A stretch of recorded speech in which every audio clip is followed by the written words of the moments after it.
हरी जय जय राम कृष्ण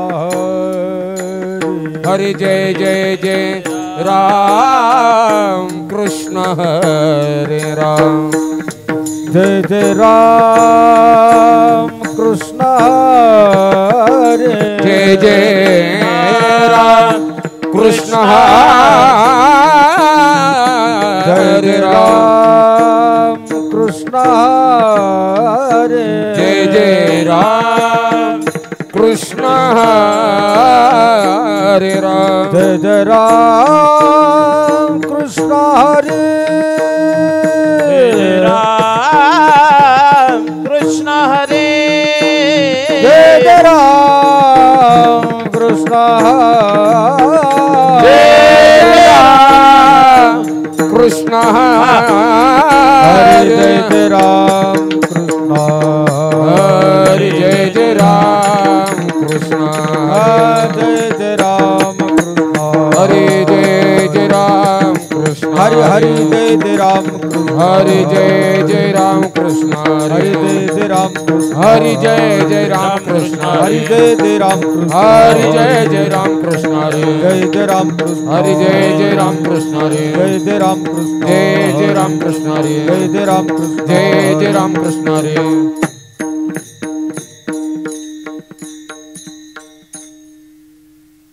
रूप पाहता लोचणी रूप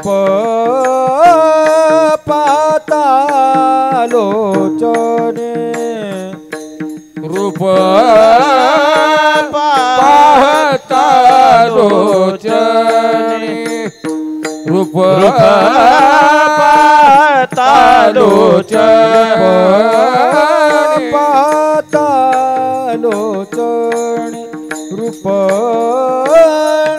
पाहता लोचणी रूप पाहता लोचनी रूप पाहता लोचनी सुख झाले ओ साजने सुख झाले ओ साजने सुख झाले ओ साजने तुहा विठ्ठल परवान तुहा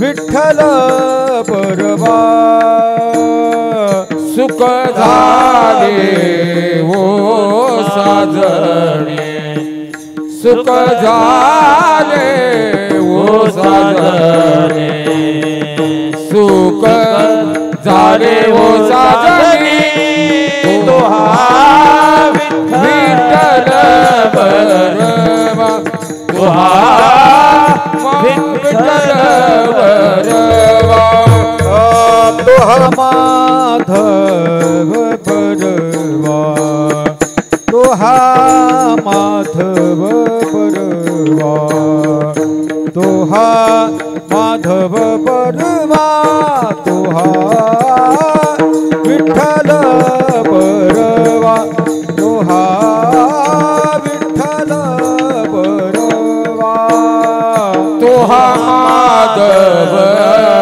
परवा तुहा माधव परवा तुहा माधव परवा तुहा विठ्ठल परवा तुहा विठ्ठल परवा परवा बहुत सुकृताची जोडी बहुत सुकृता बहुता सुकृताची जोडी बहुता सुकृताची जोडी म्हणून विठ्ठले आवडी म्हणून विठ्ठली आवडी म्हणून विठ्ठली आवडी तुहा विठ्ठल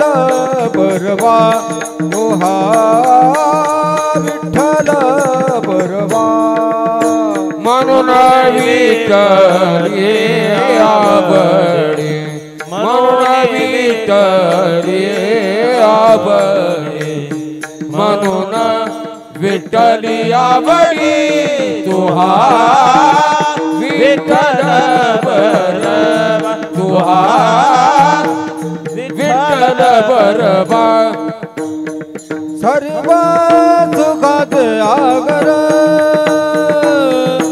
सर्व सुखात आगर सर्व सुखाचे आगर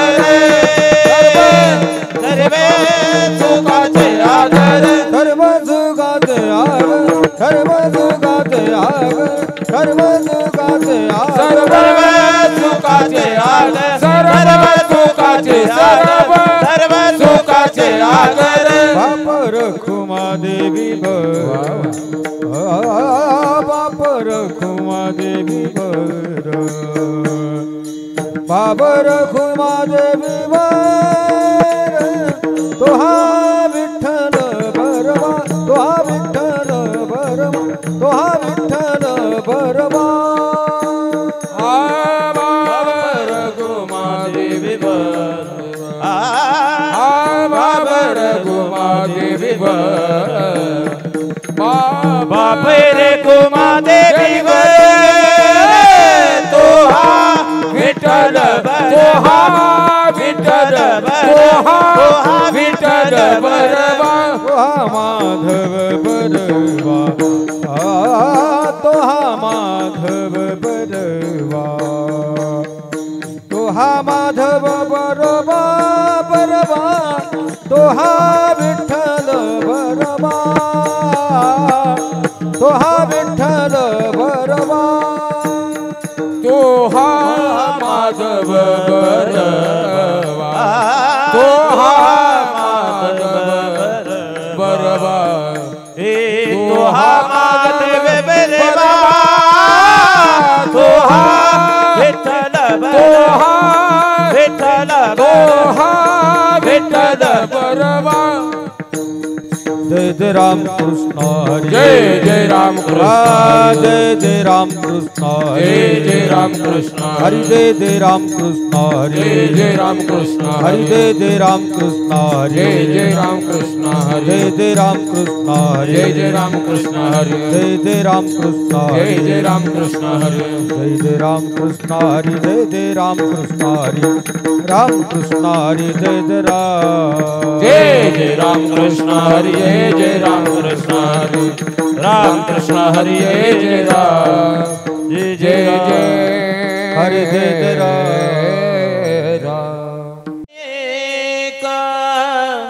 विष्णुदास जगे झुंजार देगा विष्णुदास जगे झुंजार एक विष्णुदास जगे झुंजार एक विष्णुदास जगे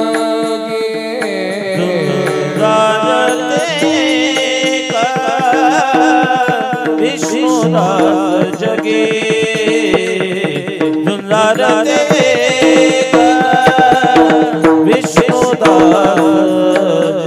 जगे झुंजार विष्णुदास जगे झुंजार विष्णुदास जगे पाप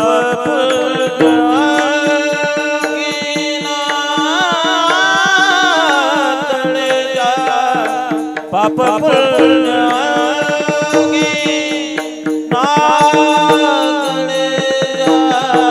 गोविंद गोविंद रे गोविंद गोविंद पाप पुण्य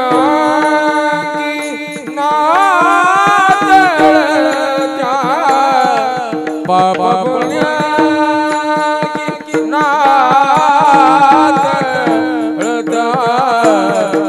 गोविंद आसनी गोविंद शयनी गोविंद आसनी गोविंद शयनी गोविंद त्यामनी वैसनाय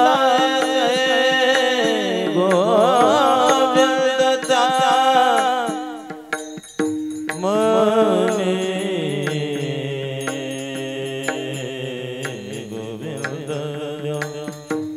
गोविंद त्यामनी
छत्रपति शिवाजी महाराज महाराज की जय, संत बाळू महाराज की जय।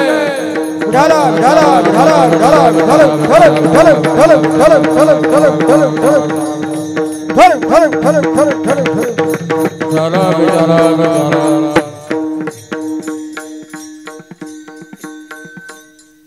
झुंजारते एक विष्णुदास जगे पाप पुण्यांगे नातळीत्या गोविंदासनी गोविंद चयनी गोविंद त्या मनी बैसलासी ऊर्ध्वपुंड भाळ कंठी शोभे माळ कापिजे कळी काळ तया भिने गोविंदासनी गोविंद चयनी गोविंद त्या मनी बैसलासी तुका म्हणे शंख चक्राचे शृंगार तुका म्हणे शंख चक्राचे शृंगार नामामृतसार मुखा माझी गोविंदासनी गोविंद चयनी गोविंद त्या मनी बैसलासी विठाला विठाला विठाला विठाला विठाला विठाला विठाला महायोग पीठे तटे भीमरथ्या वरम पुंडरीकाय दातु मुनींद्रे समागत्य तिष्ठन्तमानंद कंदम परब्रह्मलिंगम भजे पांडुरंगम पांडुरंगा करू प्रथम नमन पांडुरंगा करू प्रथम नमन पांडुरंगा करू प्रथम नमन पांडुरंगा करू प्रथम नमन दुसरे चरण संताची दुसरे चरण संताची त्यांच्या कृपादाने कलेचा विस्तार त्यांच्या कृपादाने कलेचा विस्तार बाबाजी सद्गुरु दास तुका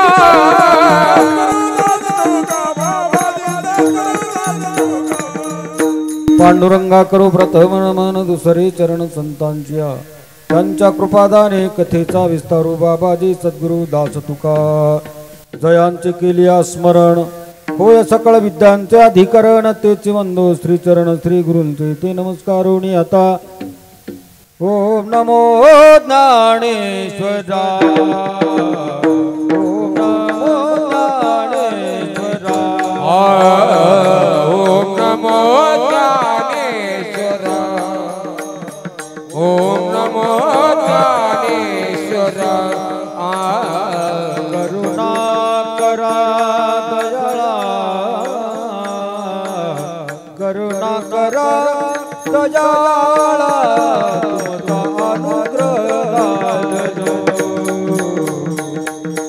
तुमचा अनुग्रह करुणा करा दयाळा करुणा करा दयाळा तुमचा अनुग्रह लादो तुमचा अनुग्रह लादो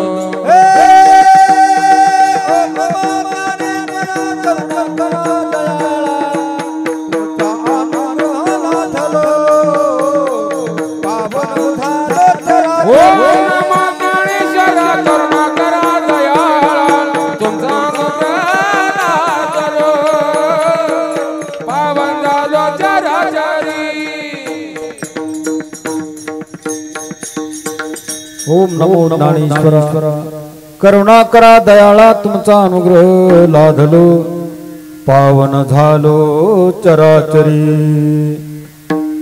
झुंजारते एक विष्णुदास जगे पाप पुण्यांगी नातळी त्या गोविंदासनी गोविंद सेनी गोविंद त्या मनी बैसलासी प्रस्तुत प्राप्त प्रसंगी कीर्तन रूपी सेवेसाठी निवडलेला अभंग महान भगवत भक्त वैराग्य मूर्ती देवनिवासी श्री संत तुकाराम महाराज यांचा महत्वाचा उत्कृष्ट अभंग सेवेसाठी निवडलेला आहे।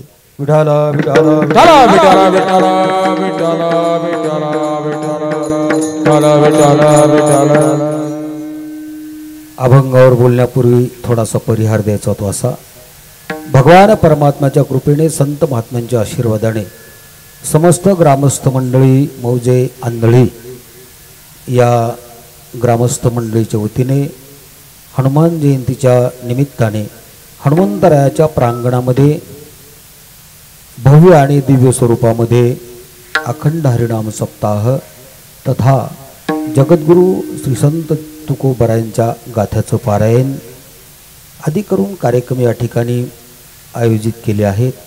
मला वाटतं हे 4थं वर्ष आहे आणि 4थ्या वर्षातील कीर्तनरूपी सेवा या यज्ञामधील आजचा कितवा दिवस आहे? 3रा दिवस आहे. 3ऱ्या दिवसाची कीर्तनरूपी सेवा ग्रामस्थ मंडळीच्या वतीने आणि आमचे परमस्नेही परमादरणीय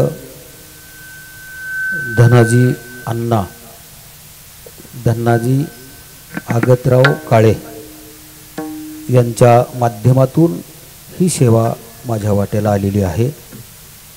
आजच्या या कीर्तनरूपी सेवेचं जे आणि नियोजन आहे, जे यजमान पद आहे ते आमचे धनाजी महाराजांच्याकडे आहे.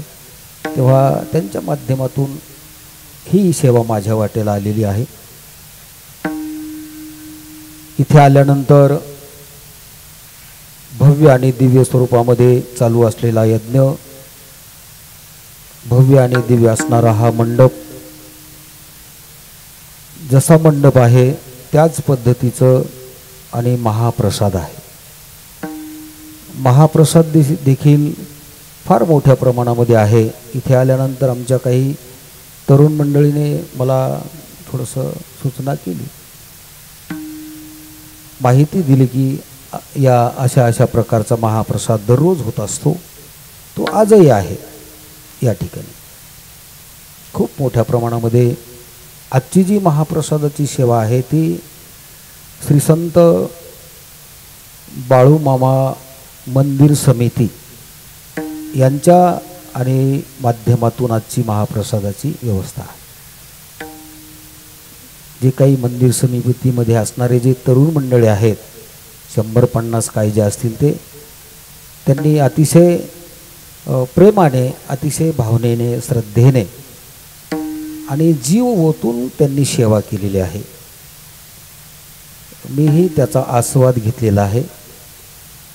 त्या प्रसादाचा नाना प्रकारचे पदार्थ, बरं काय महाराज मंडळी, एकच मागणी करायची ती अशी, बस बस बस की ही जी सेवा आहे अन्य प्रकाराने अनेक मंडळी, अनेक भाविक मंडळी, ग्रामस्थ मंडळी, तरुण मंडळी, वयोवृद्ध मंडळी, महिला मंडळी, लहान मुलं मुली सर्वजण अनेक प्रकारची सेवा या ठिकाणी सादर करत असतात. या यज्ञामध्ये भगवंतानी एक त्यांना सदिच्छा द्यावी की ही सेवा भगवंताची आहे, ही सेवा हनुमंतरायाची आहे, ही सेवा जगद्गुरु तुकोबरायांची आहे, ही ज्ञानोबरायांची सेवा आहे, ही श्री संत बाळू महाराजांची सेवा आहे, अशी मनामध्ये भावना ठेवून आपण सर्व मंडळींनी ही सेवा सादर करायची आहे.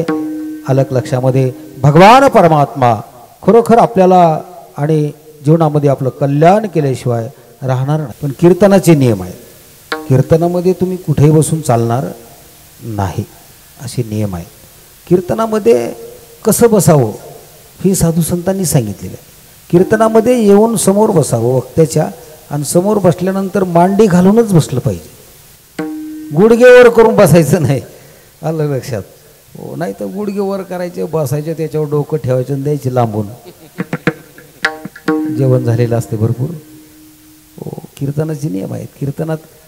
कीर्तनाचे नियम पहिल्या दिवशीच्या कीर्तनकारांनी सांगायला पाहिजे बरं का. विठाला विठाला विठाला विठाला विठाला विठाला विठाला विठाला. कीर्तनामध्ये समोर येऊन बसलं पाहिजे. भगवंताचं भजन होईल, विठ्ठल विठ्ठल, त्यावेळेला हाताने टाळी आणि मुखाने नामस्मरण केलं पाहिजे. अलग लक्षामध्ये कीर्तनामध्ये कुणीही बडबड करायची नसते. लहान मुलं,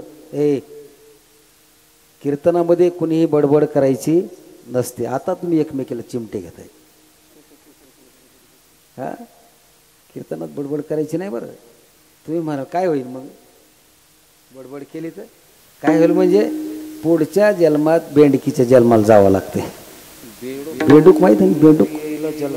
हा, कीर्तने बडबड करील जो कोणी, बेंडूक होऊन येईल जन्मा. म्हातारा माणसाने जर बडबड केली तर चांगला सोन्या बेंडूक होतो, करतो ना तो. बारक्या पोरीनं जर बडबड, चिंगळी बेंडकी, पाऊस पडल्यानंतर उडी मारती का नाही, म्हणून बडबड करायची नाही. कीर्तनामध्ये झोपायचं नाही. आलं का लक्षात? काही काही माणसं तर अशी आहेत महाराज, वास्तविक पाहता आता काही जास्त टाईम झालेला नाही. किती वाजले? तो 9 तर वाजलेत. 9 वाजले काय ह्याचा झोपायचा टाईम आहे का 9 वाजता? हा, तरीसुद्धा काही काही माणसं, मी जेव्हा विना घेतला तेव्हापासून मला म्हणतात महाराज उरका. हे काय टाईम आहे का झोपायचा? कीर्तनात झोपायचं नाही. झोपलं तर काय होईल तुम्हाला माहीत आहे का? कीर्तनात झोपलं ना काय होतं माहीत आहे? जे जागे आहेत ना, जे जागे राहून कीर्तन श्रवण करतात त्यांचं जे पाप आहे ना, त्यांचं पाप जे काही पाप असेल ते त्यांचं पाप असं मंडपात फिरत असतं. जागे आहेत त्यांचं सगळ्यांचं पाप मंडपात असं फिरत असतं, कारण त्यांना त्या पापाला मुभाच नाही ना महाराज. कीर्तनामध्ये बसल्यानंतर तुमच्याकडे पाप राहू शकेल कसं? ते पाप असं मंडपात फिरतं इकडे तिकडे. ते पाप काय म्हणतं माहिती आहे का? जो झोपेल, जो झोपणार आहे, मग महिला असेल, पुरुष असेल, मग लहान मुलगा असेल, कोणी असेल, जो झोपणार आहे ना, ते पाप असं फिरणारं पाप जे आहे ना मंडपामध्ये, जे झोपणाऱ्याच्या बोकांडी जाऊन बसतो, सगळ्यांचं पाप. मग कीर्तनात झोपायचं नाही. तुम्ही पुण्य घेऊन आणि जायला आला बरं काय मंडपामध्ये येऊन पुण्य घेऊन जायचं. झोपला तर पाप घेऊन जासाल.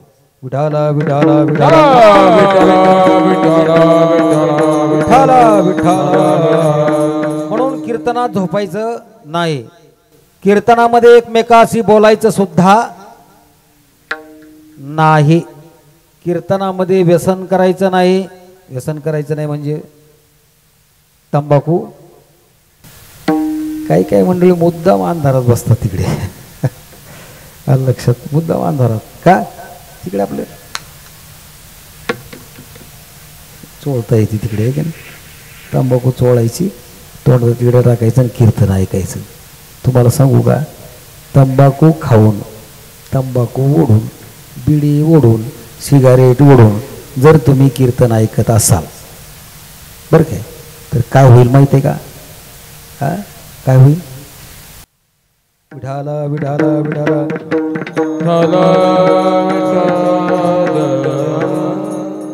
तंबाखू खावोनी काढिला तो धुर, तंबाखू खाऊन काढिला तो धुर, तंबाखू खावोनी काढिला तो धुर, तंबाखू खाऊन काढिला तो धुर, उडेल तेने घर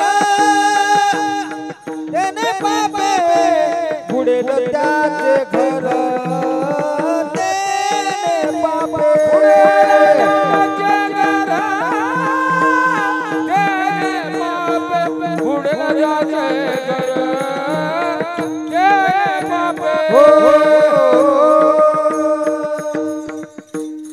तंबाखू ओढोनी काढिलो जो धूर, बुडेल त्याचे घर तेने पापे. महाराज म्हणतात तंबाखू ओढून जर तुम्ही जर बिडी ओढून धूर काढत असाल ना, तर तुमचं घर पापाने काय होईल? बुडून जाईल.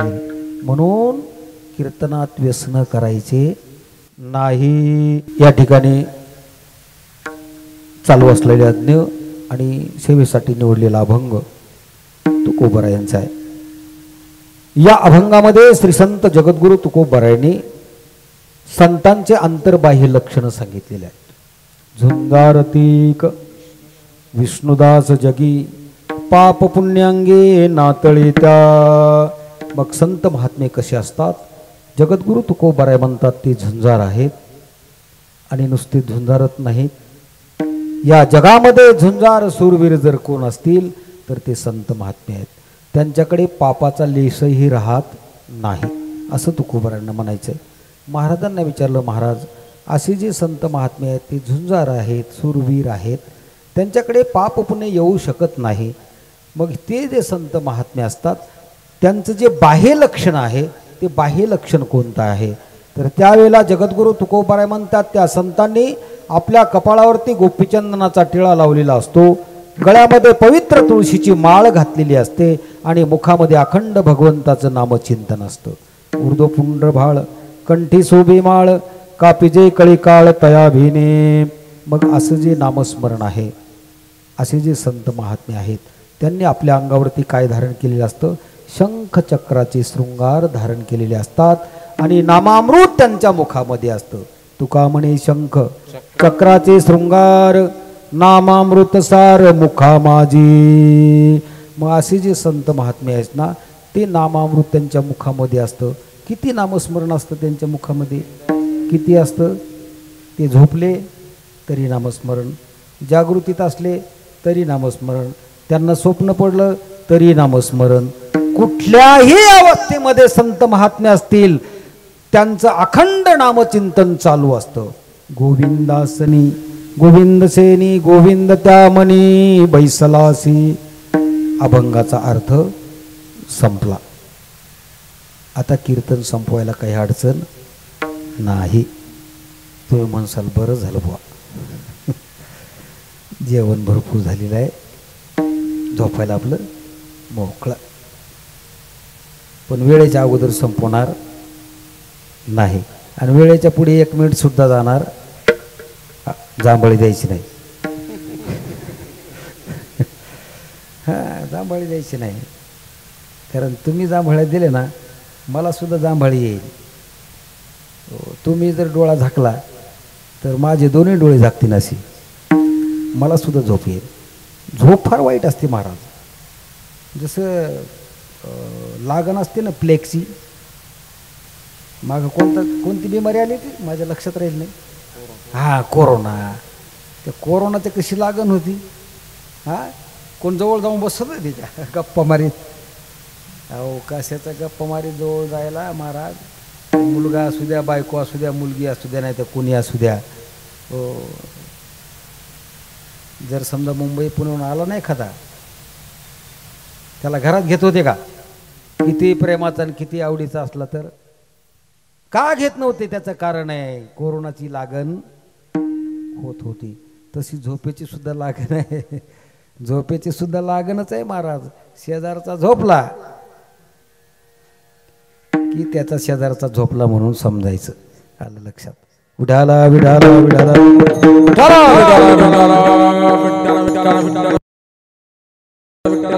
विठाला असा सरळ सरळ अभंगाचा अर्थ तुमच्या लक्षामध्ये आलेला आहे.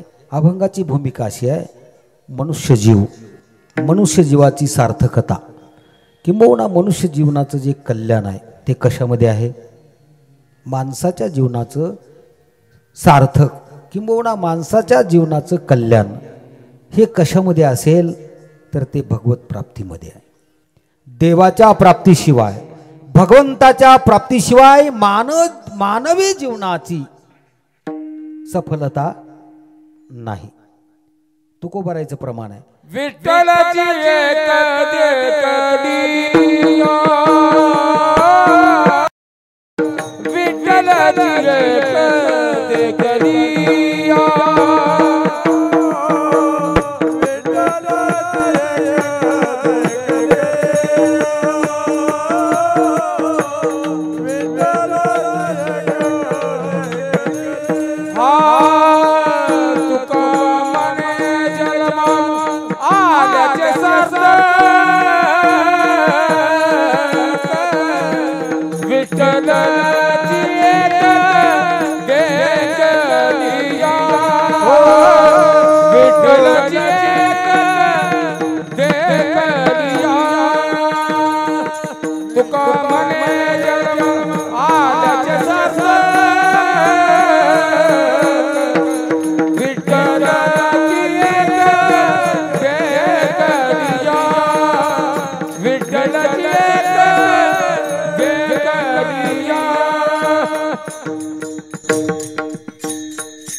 तुका म्हणे जन्म आल्याचे सार्थक, विठ्ठलची एक देखलिया. या देहाची ती कर्तव्यता कशात असेल तर ते भगवान परमात्म्याच्या प्राप्तीमध्ये आहे. मग तो भगवान परमात्मा प्राप्त होईल कशाने? कारण त्याच्या प्राप्तीमध्ये जर या देहाची सार्थकता असेल तर त्या भगवान परमात्म्याची प्राप्ती होईल कशाने हा प्रश्न निर्माण होतो महाराज. कारण भगवान परमात्म्याची प्राप्ती ही सहजासहजी होत नाही महाराज. आलं लक्षामध्ये. भगवान परमात्म्याची प्राप्ती सहजासहजी होत नाही, कुणालाही होत नाही. मग भगवंताच्या प्राप्तीचं साधन काय असेल? भगवंताच्या प्राप्तीचं साधन जर काय असेल तर ते संत महात्मे आहेत. विठाला विठाला विठाला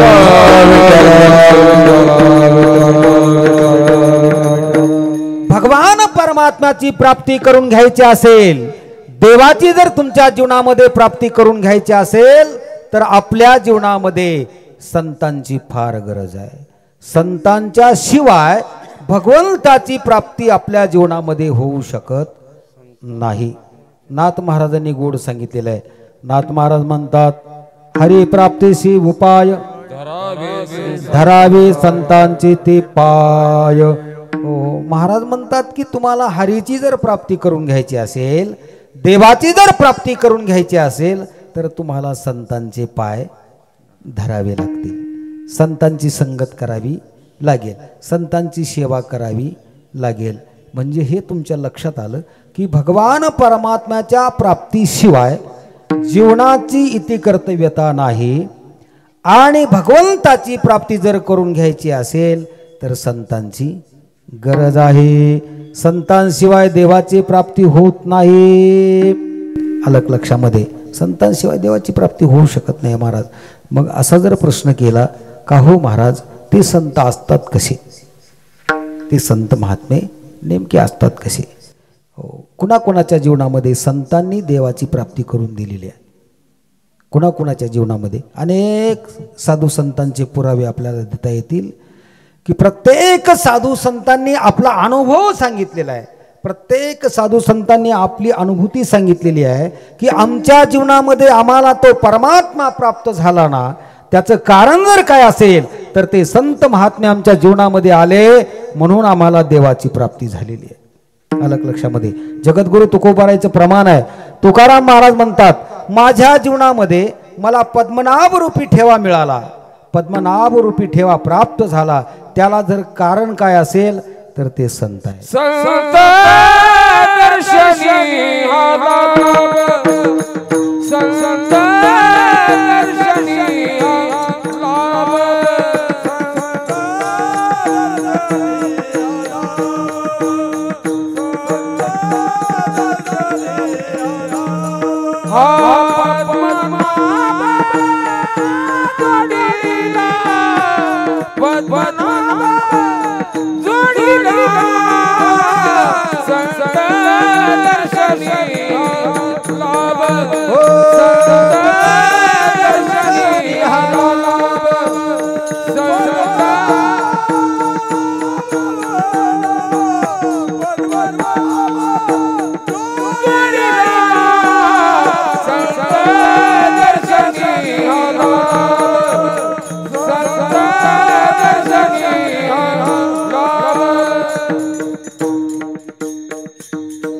संत दर्शनी हा लाभ पद्मनाभ जोडीला.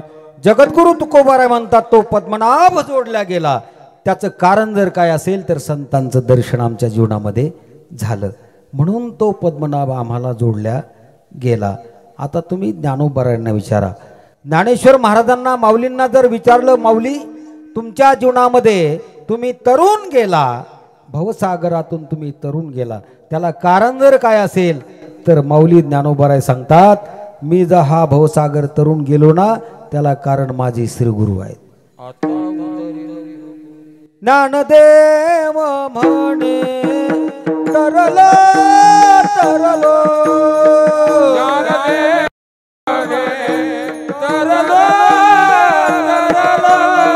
ज्ञानदेव म्हणे तरलो तरलो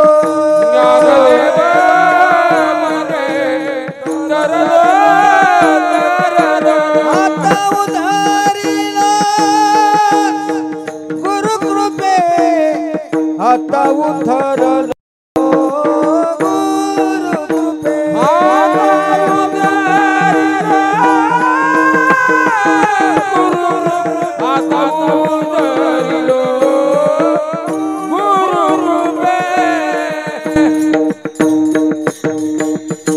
ज्ञानदेव म्हणे तरलो तरलो आता उधरलो गुरुकृपे, किंवा तुम्ही सांगितलेलं मगाशी मजरदई सद्गुरु तेने तारुलो हा संसार पुरू, म्हणून विशेष अत्यादरू विवेकावरी.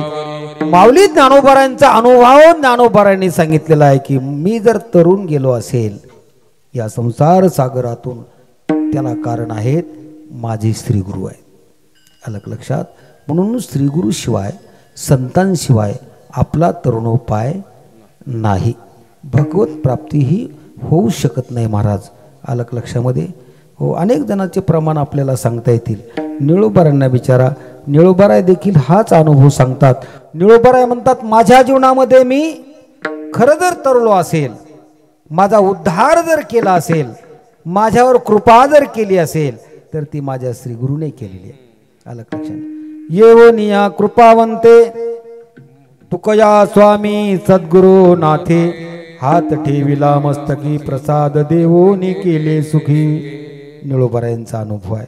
म्हणून आपल्या जीवनामध्ये आपण सत्संगती करणं अतिशय महत्वाचं आहे. विठाला विठाला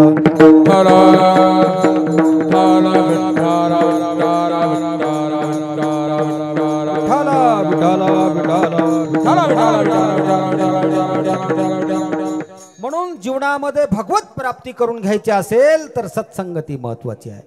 अलग लक्षामध्ये. संतांच्या संगती शिवाय भगवंताची प्राप्ती होऊ शकत नाही. संतांची संगत करायला पाहिजे.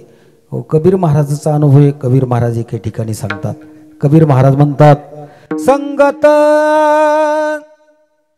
संतन की करले, संगत संतन की करले, जन्म का सार्थक कुछ करले, जन्म का सार्थक कुछ करले, जन्म का सार्थक कुछ करले. संगत संतन की करले, संतन की करले, जन्म का सार्थक कछु करले, जन्म का सार्थक कछु करले. उत्तम नर देह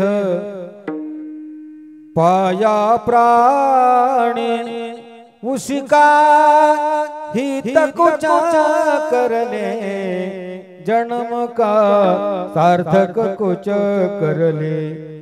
या जन्माचं सार्थक करून घ्यायचं असेल तर संगत कुणाची करावी लागेल? संतांची, दुर्जनाची नाही. दुर्जनाच्या संगतीमध्ये अधपतन होईल महाराज. म्हणून संतांची संगत फार गरजेची आहे. अत्यंत गरजेची आहे. जगद्गुरु तुकोबारायांचे अनेक साधू संतांचे अनेक प्रमाण आहेत संतांच्या संगतीबद्दल. संत संगती शिवाय भगवंताची प्राप्ती जीवनामध्ये होणार नाही. मग जगद्गुरु तुकोबारांना काही साधक मंडळींनी प्रश्न केला, महाराज मग असे जे संत महात्मे आहेत, संतांच्या संगतीशिवाय जर देवाची प्राप्ती होत नाही, आमच्या जीवनाचा उद्धार होत नाही, तर मग त्या संताची संगती करायची म्हटल्यानंतर ते संत आहेत कसे, किंबहुना त्या संतांचं लक्षण काय आहे? त्यावेळेला जगद्गुरु तुकोबारायांनी त्या साधक मंडळीच्या प्रश्नाला उत्तर दिलेलं आहे. ते अभंगाच्या पहिल्या चरणामध्ये. विष्णुदास विष्णुदास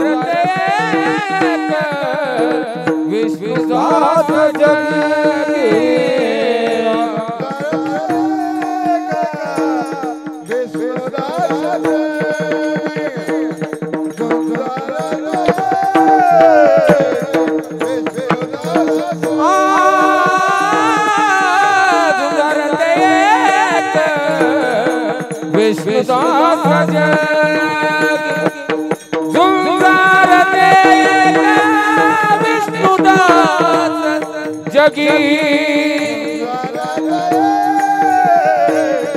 विष्णुदास जगी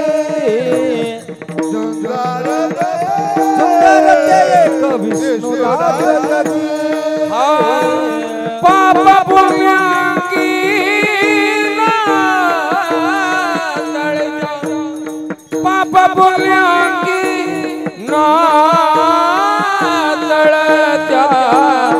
गोविंदासनी गोविंद शयनी गोविंदासनी गोविंद शयनी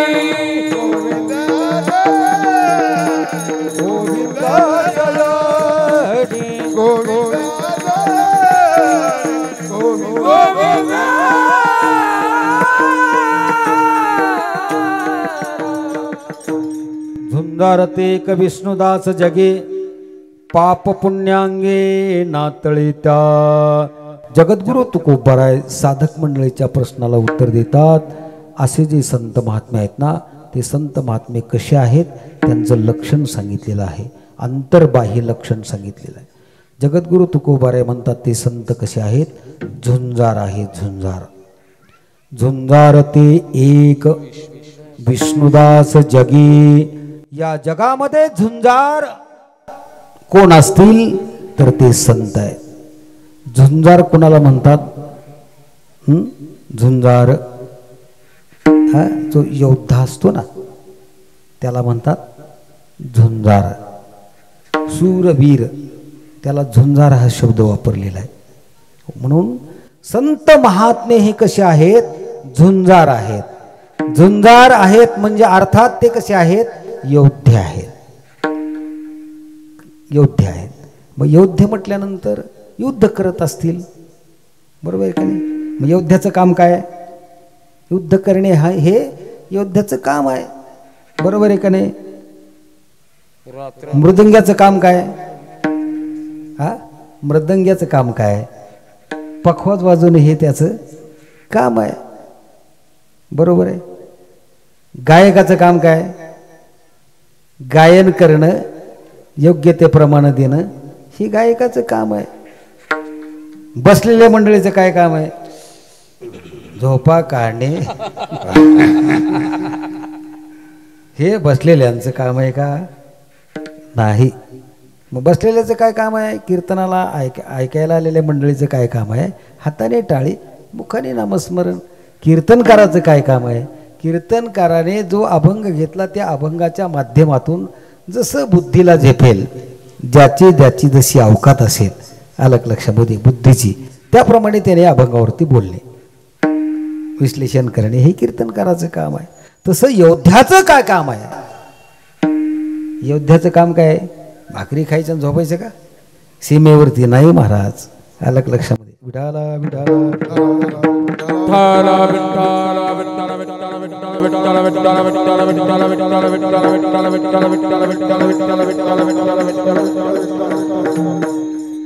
जो शूर असतो, जो वीर असतो ना, जो योद्धा असतो, तो आपल्या मातृभूमीचं रक्षण करत असताना सीमेवरती डोळ्यात तेल घालून रक्षण करत असतो, अलग लक्षामध्ये. हो, डोळ्यात तेल घालून आपल्या भूमीचं, आपल्या सीमेचं तो काय करतो, रक्षण करतो. आणि जर समजा परशत्रूने हल्ला केला, परशत्रूने जर डाव टाकला, परशत्रूचा जर हल्ला जर आला, तर तो हल्ला हा शूरवीर आणि योद्धा काय करत असतो, तो परशत्रूचा हल्ला परतवून काय करत असतो, लावित असतो. त्याला योद्धा म्हणतात. योद्ध्याचं लक्षण सांगत असताना जगद्गुरु तुकोबारायांनी गोड वर्णन केलेलं आहे. तुकाराम महाराज म्हणतात, खरा सूर त्याला म्हणावं, अलग लक्षामध्ये, खरं सूर त्याला म्हणावं की तो परशत्रूचा डाव जो आहे ना तो हाणून पाडतो. विठाला विठाला विठाला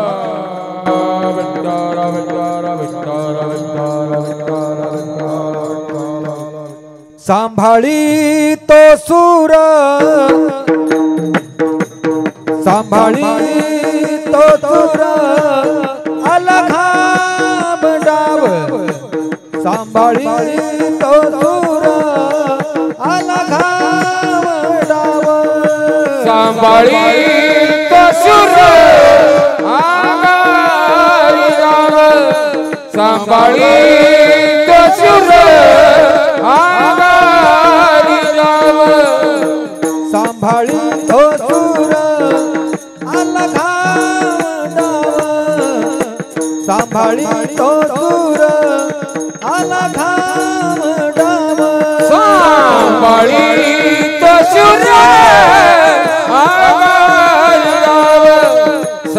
सांभाळी तो शूर राव पुढे तिला पावा नकरी मागे पुढे तिला पावा नकरी मागे सांभाळी तो दूर अलघाव डाव सांभाळी तो दूर अलघाव डाव सांभाळी तो शूर सांभाळी तो चुराला गाविला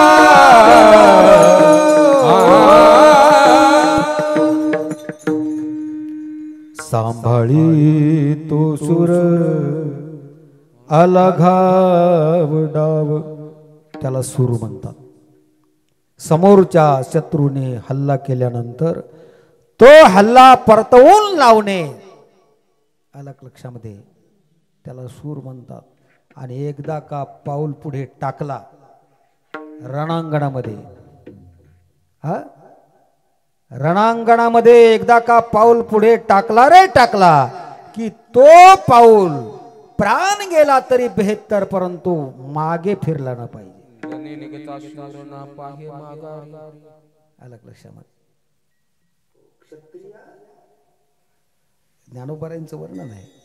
क्षत्रिया रणी पळोनी जाणे आणि कोण साहे लाजिरवाने ना तरी वैधव्य पाचारणे महासती येते. ज्ञानोबाराय म्हणतात क्षत्रियाने रणांगणामध्ये एकदा पाऊल पुढे टाकला की तो मागे घेतला न पाहिजे. त्याला सूर म्हणतात. विठाला विठाला विठाला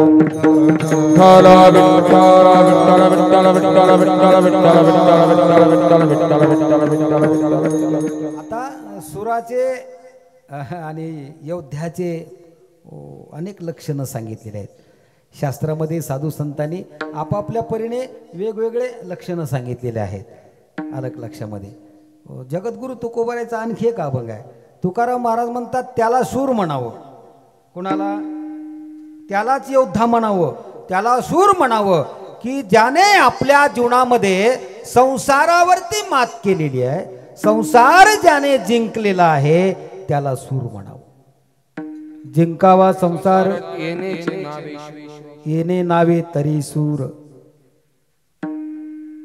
ये रकाये ती बापुणे हो हो ये रकाये ती बापुणे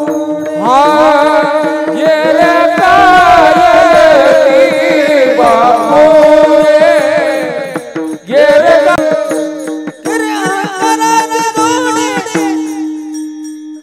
किरंकराती गोडे किरंकराती गोडे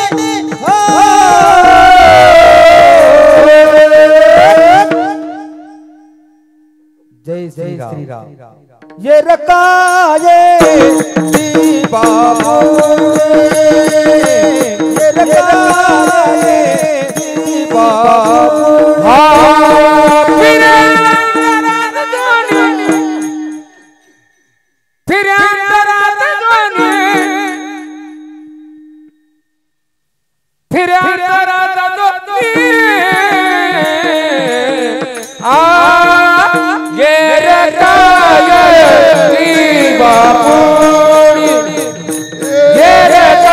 ती बापुणे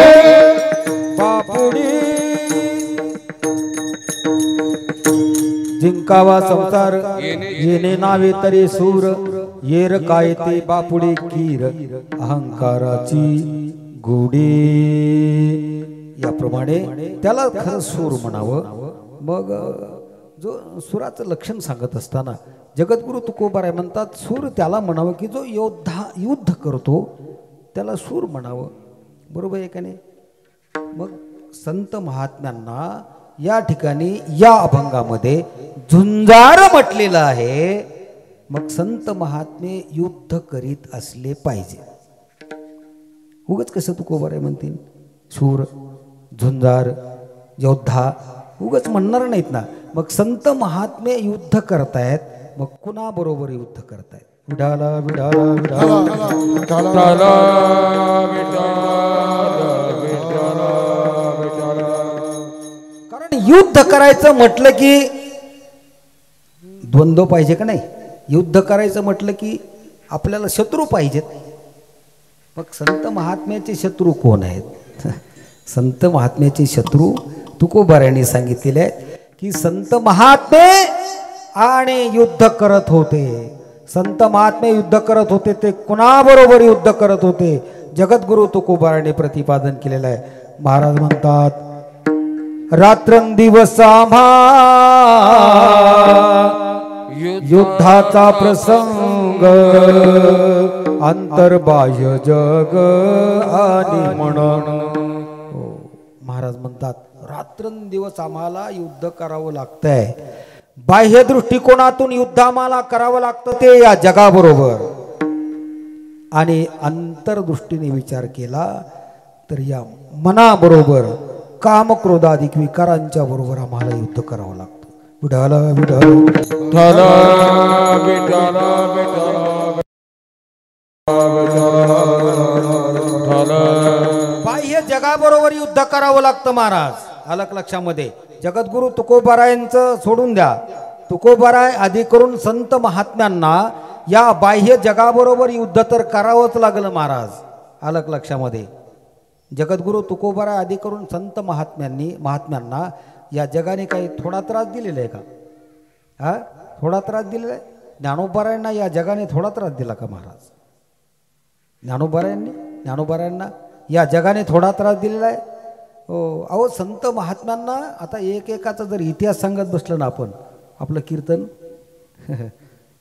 एकाच दृष्टांतामध्ये संपेल. लक्षात तात्पर्य संत महात्म्यांना जगाने त्रास दिलेला आहे म्हणून जगाच्या बरोबर युद्ध करावं लागतं. कारण हे जग महाराज आहे ना, हे जग जे आहे ना, हे जग कसं आहे माहिती आहे का. जग कसं आहे नांदविल तिला हा आपली मन आहे खेडेगावातली ती.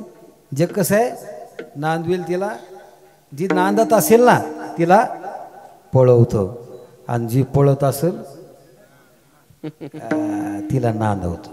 हे असलं जग आहे. तुकोबारायांनी गोड अभंग लिहिलेला आहे. एक अभंग गोड अभंग आहे. त्या अभंगामध्ये या जगाविषयी सांगितलेलं आहे की जगाबरोबर युद्ध कसं करावं लागतं साधकाला. साधक मंडळींना या जगाबरोबर युद्ध कसं करावं लागतं. माणसं दोन तोंडी आहेत. चांगलं वागत असलं त्यालाही नावं ठेवणार आणि वाईट वागत असला त्याला सुद्धा नावं ठेवणारच. एखादी माऊली आता सप्ताह चालू आहे गावामध्ये आपल्या आंधळी गावामध्ये.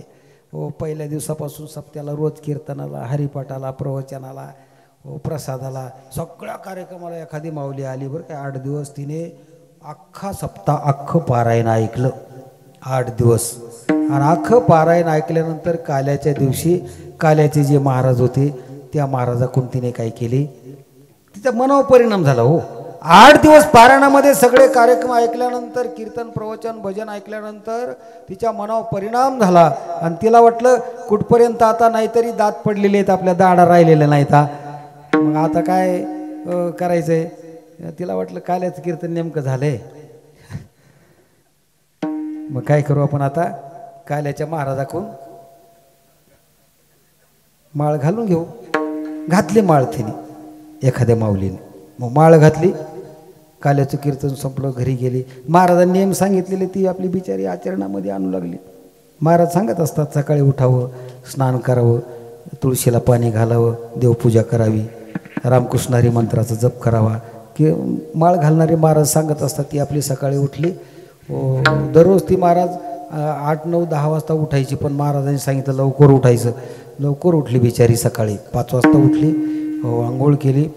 आंघोळ केल्यानंतर नेमकी तुळशीचा चांगला स्वच्छ पाण्याचा तांब्या भरला पाण्याने आणि तुळशीच्या ओट्यावर गेली पाणी घालायला. रामकृष्ण हरी ओम तुळशी माते नमः ओम वृंदे नमः ओम कृष्णप्रिय नमः ओम पुष्पसारिणी नमः. हे मन जबर काय असे मंत्र तुळशीला पाणी घालत असताना. नाही तर रामकृष्ण हरी म्हणत जा. येत नसतील तर अशी पाणी घालायला लागली. त्यावेळेला शेजारी होती, ती नेमकी डोळ्याला चिपडून बिपडून उठली. कोण ठकूबाई दिसते वाटतं. हो ठकूबाई. ती म्हटली बया माळ घातली वाटते महाराजा कालच कीर्तन झालं. जाऊ दे म्हटली. करून करून भागली. करून करून पाठ आहे महाराज, सगळ्यांच्या पाठ आहे हा मंत्र. करून करून भागली देवपूजेला लागली. म्हटली दातातलं तरी निघालं का अनेक. आता काय हिच्या दातात अडकलं होतं कोणलो बिचारीच्या.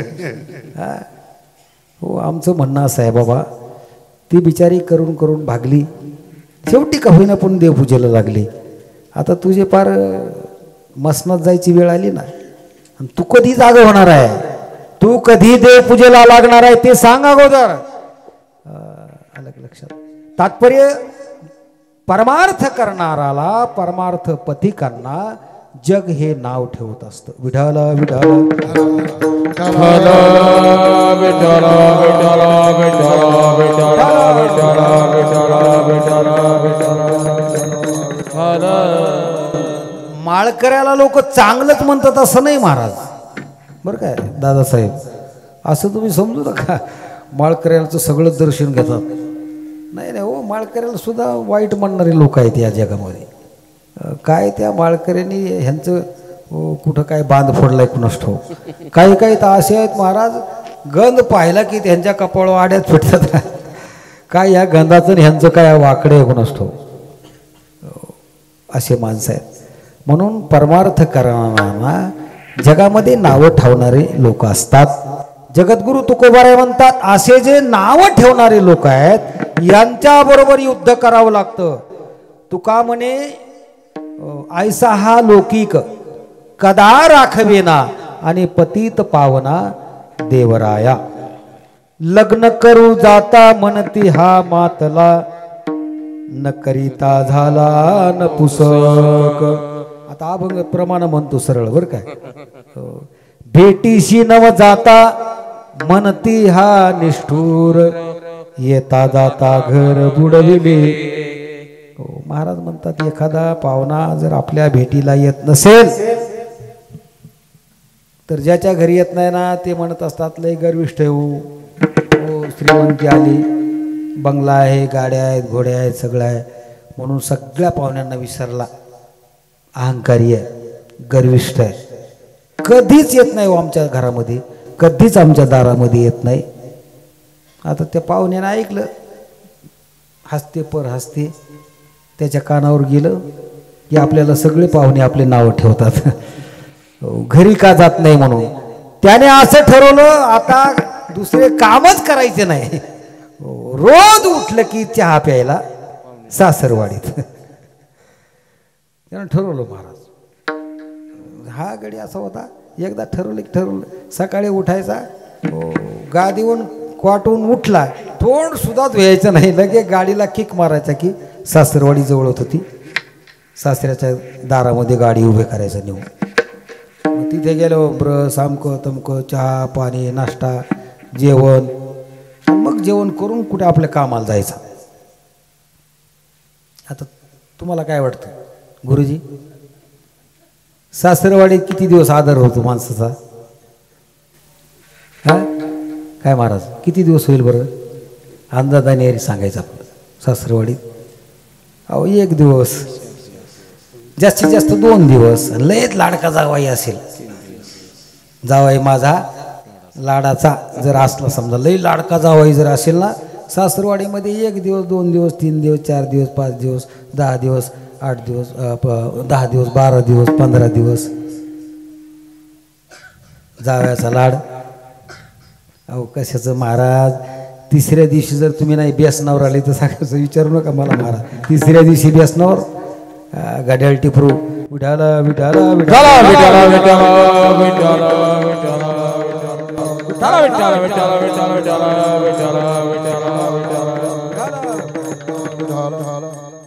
लई दिवस तू लाड होत महाराज. आलं लक्षात. मग हे दररोज जायला लागलं, सासू कंटाळी, सासरा कंटाळा, मेवणा मेवणी सगळे कंटाळे. काय म्हटले, पाहुण्याला काही काम आहे का नाही? हा, रोज उठलं की दारात, रोज उठलं की दारात. दाराला खपली सुद्धा ठेवली नाही. आता खपले राहिलेच नाही, आता फरशा आल्या त्याच्यामुळं. नाही तर पहिल्या खपल्या होत्या सारवणाच्या. मग सांगा, भेटीला जात नव्हता त्यावेळेला काय म्हणायचे? भेटीशी न जाता म्हणती हा निष्ठूर, आणि येता जाता घर बुडविले. बस, सारखं भेटीला गेलं तरी नाव ठेवले, आणि नाही गेलं तरी हे लोक आहेत महाराज. विडाला विडाला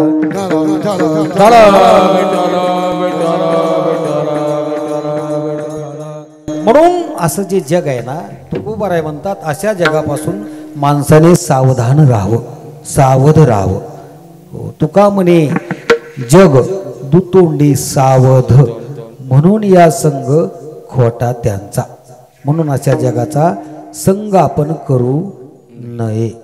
अशा जगाबरोबर जगद्गुरु तुकोबाराय म्हणतात आम्हाला बाह्य दृष्टिकोनातून युद्ध करावं लागत होतं जगाबरोबर, आणि अंतरदृष्टिकोनातून जर विचार केला तर जगद्गुरु तुकोबाराय म्हणतात या मनाधिक जे काम क्रोधाधिक विकार आहेत त्या विकारांच्या बरोबर आम्हाला युद्ध करावं लागत होतं. विठाला विठाला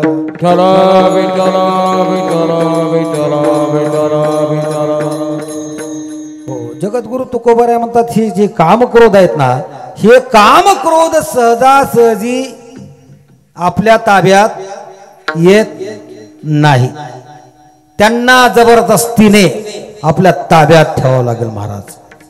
म्हणून जगद्गुरु तुकोबाराय म्हणतात आम्ही त्यांच्यावर ताबा मिळवला तो सहजासहजी नाही, युद्ध करून आम्ही त्या काम क्रोधाधिकांना बंदिशाळेत ठेवलो. काम क्रोध बंदिकानी तुका मने दिले दोन्ही, इंद्रियाचे दानी आम्ही झालो गोसावी. काम क्रोध बंदिखाने तुका मने दिले दोन्ही, इंद्रियाचे धनी आम्ही झालो गोसावी. काम क्रोध बंदिखाने तुका मने दिले दोन्ही. जगद्गुरु तुकोबाराय म्हणतात आम्ही बंदिशाळेमध्ये टाकलं त्यांना, उगच नाही टाकलं, त्यांच्या बरोबर लढा दिला. काम क्रोधाधिकाबरोबर जगद्गुरु तुकोबाराय म्हणतात आम्ही लढा दिला, त्यांना ताब्यात घेतलं आणि बंदिशाळेमध्ये टाकलं. तुका म्हणे दिली दोन्ही, इंद्रियाचे धनी. या इंद्रियावर सुद्धा आम्ही काय केला? ताबा मिळवला. इंद्रियाचे आम्ही धनी झालो. धनी, धनी या शब्दाचा अर्थ तुमच्या लक्षात आला का? धनी कोणाला म्हणतात? हा, धनी मालकाला म्हणतात. आता अलीकडे धनी शब्द राहिला नाही, अलीकडे शब्दच राहिला नाही महाराज. मालक सुद्धा शब्द नाही राहिला. हो, करायलाय हा, पती, पतिदेव, धनी, मालक, स्वामी हे आपल्या मालकाचे नाव आहेत बरं काय. पूर्वीच्या बघा मालिकेमध्ये जुन्या मालिका दाखवतात ना, सिरियल जुन्या, त्याच्यामध्ये स्वामी असं म्हणतात का नाही, चहा घेता का, कॉफी काय असेल ते. आता अलीकडे स्वामी म्हणतात का, घेता काय म्हणत नाही, चहा ढोसता का. हा, आदरातिथीच राहिलं नाही महाराज. म्हणून धनी या शब्दाचा अर्थ आहे मालक. धनी म्हणजे मालक. मग मालक कुणाला? मालकाच्या ताब्यामध्ये जे असतात त्याला चाकर म्हणतात. काय? मालकाच्या ताब्यामध्ये जे असतात. आता अलीकडे मालकाला शब्द नवीन निघालाय, कोणता? बॉस. त्याला काय म्हणतात? बॉस.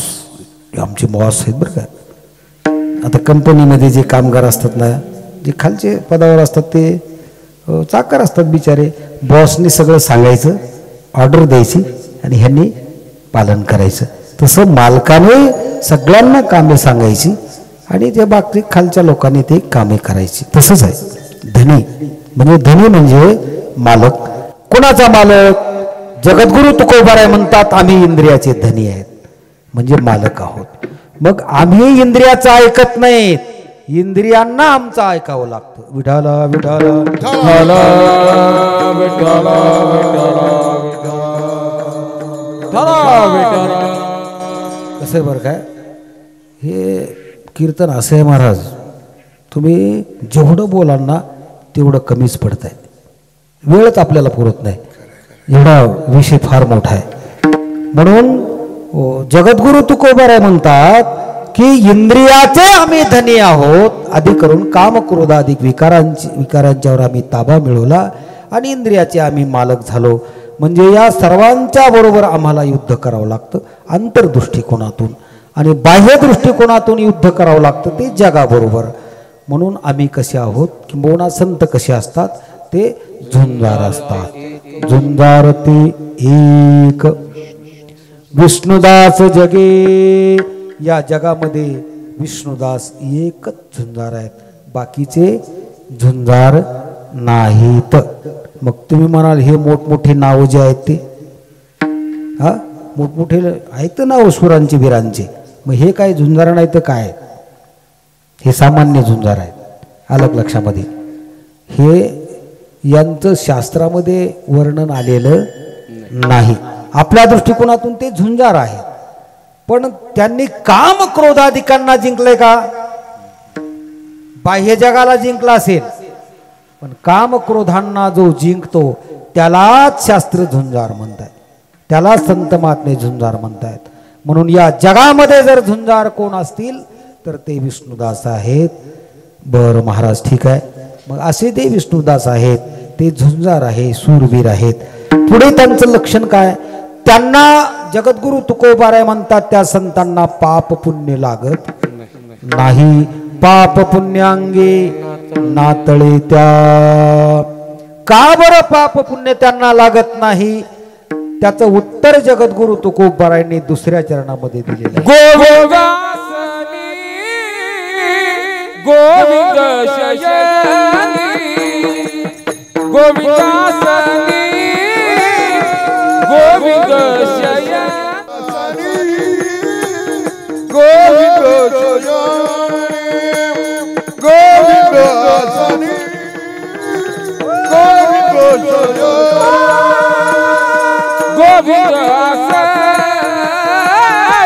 गोविंद शयनी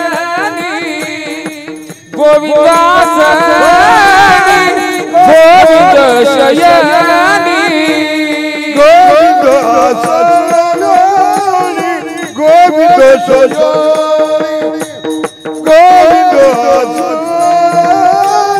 गोविंद गोविंद नमानि बैसला से गोविंद नमानि बैसला गोविंदासनि गोविंद शयनी गोविंदासनि गोविंद शयनी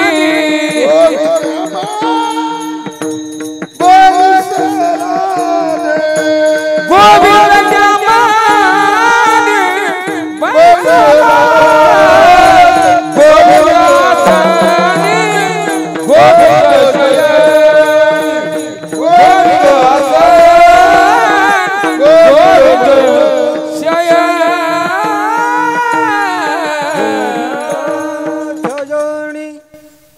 एकदा मोठ्या प्रमाणे भगवंताचं भजन करूया. पुरुष मंडळीवर हात करा सगळे.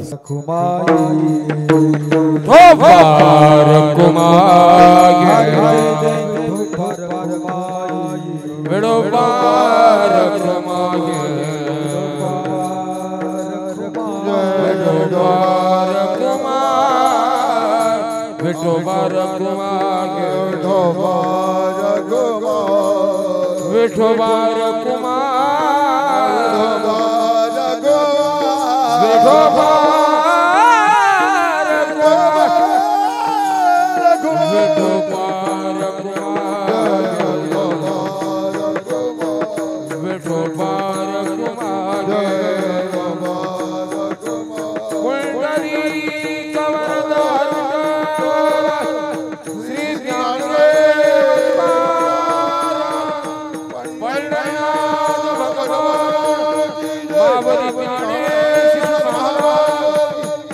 महाराज की जय मुबारक मागे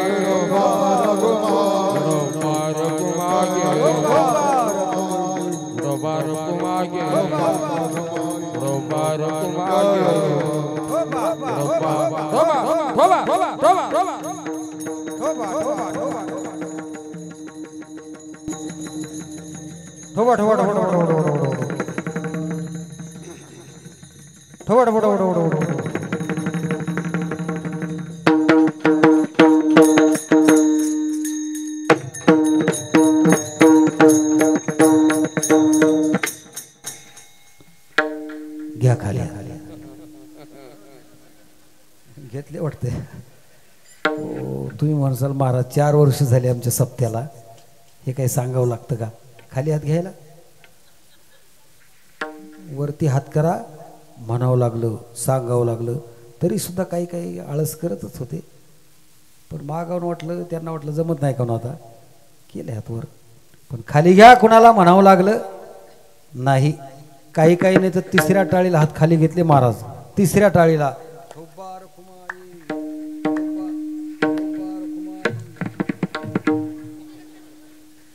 लगेच बगलत हात घालून मोकळे.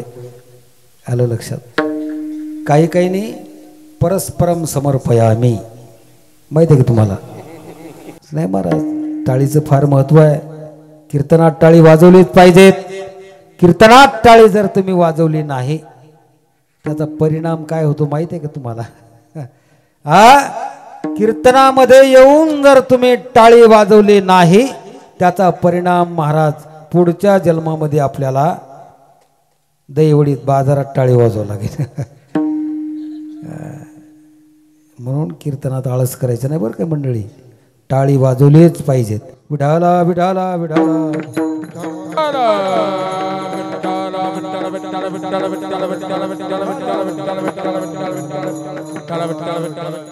गोविंदासनी गोविंद सेनी गोविंद त्या मनी बैसलासी.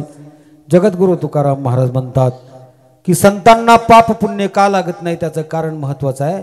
त्यांच्या मुखामध्ये भगवंताचं अखंड नामचिंतन आहे. आणि ज्यांच्या मुखामध्ये अखंड नामचिंतन असल्यानंतर त्यांना पाप लागेल कसं काय महाराज? त्यांच्याजवळ पाप येईल. जळतील पापे जन्मांतरीचे. 1 ना 2 अनेक प्रमाण आहेत. आलं का विचार? विठ्ठल विठ्ठल मंत्र सोपा करी पापा निर्मूळ. म्हणजे भगवंताचं नामस्मरण मुखात असल्यानंतर पाप तुमच्या जवळ येणार नाही. म्हणून तुकोबाराय म्हणतात संतांना पाप पुण्य लागत नाही. पाप पुण्य लागोन पाप पुण्य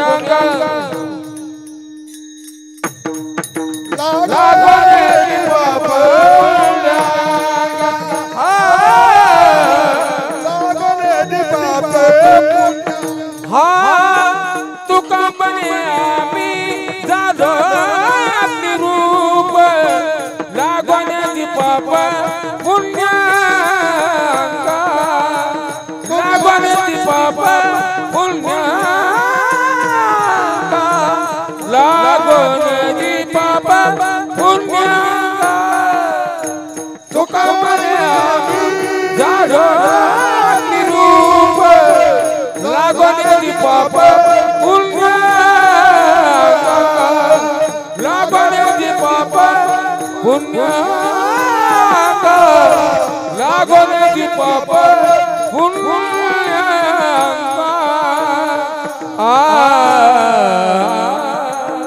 तुका म्हणे आम्ही झालो अग्निरूप लागून दे पाप पुण्यांगा. हो, अनेक प्रमाण आहेत साधू संतांचे. या ठिकाणी तुकोबाराय म्हणतात गोविंद आसनी. आसनी या शब्दाचा अर्थ आहे आम्ही आसनावर बसलो. आमच्या मुखात काय? गोविंद. गोविंद शयनी. शयनी या शब्दाचा अर्थ आहे आम्ही झोपलो तरी आमच्या मुखात गोविंद. आणि आमच्या मनामध्ये काय आहे? गोविंद त्या मनी बैसलासी. बस गोविंदाशिवाय भगवंताच्या नामाशिवाय आमच्या जीवनामध्ये दुसरं कामच नाही महाराज. अलग लक्षात. दुसरं कामच नाही, फक्त भगवंताचं नामचिंतन. गोविंद आसनी. आता आपलं उलट आहे.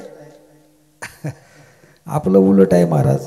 आपण आसनावर बसलो तरी गोविंद नाही,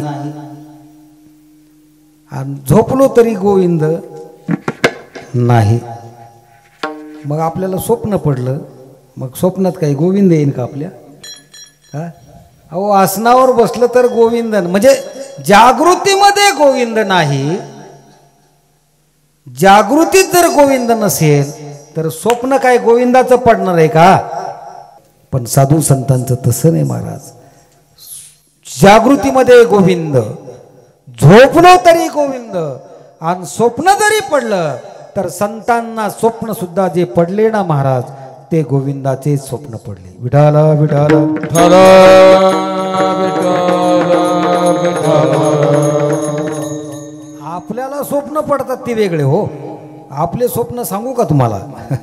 हा, आपल्याला पडतात. काही काही माणसं रात्र रात्र झोपत नाहीत महाराज. डोळा लागला की स्वप्न, थोडासा डोळा लागला की स्वप्न. मग एखाद्या वेळेला आमची भेट झाली ना, म्हणतात महाराज काय करो, वंगळ वंगळ स्वप्न पडतं. वंगळ वंगळ म्हणजे कसले तरी जे मी तुम्हाला सांगू शकत नाही असे स्वप्न पडतात. ते सांगतात बरं का आम्हाला.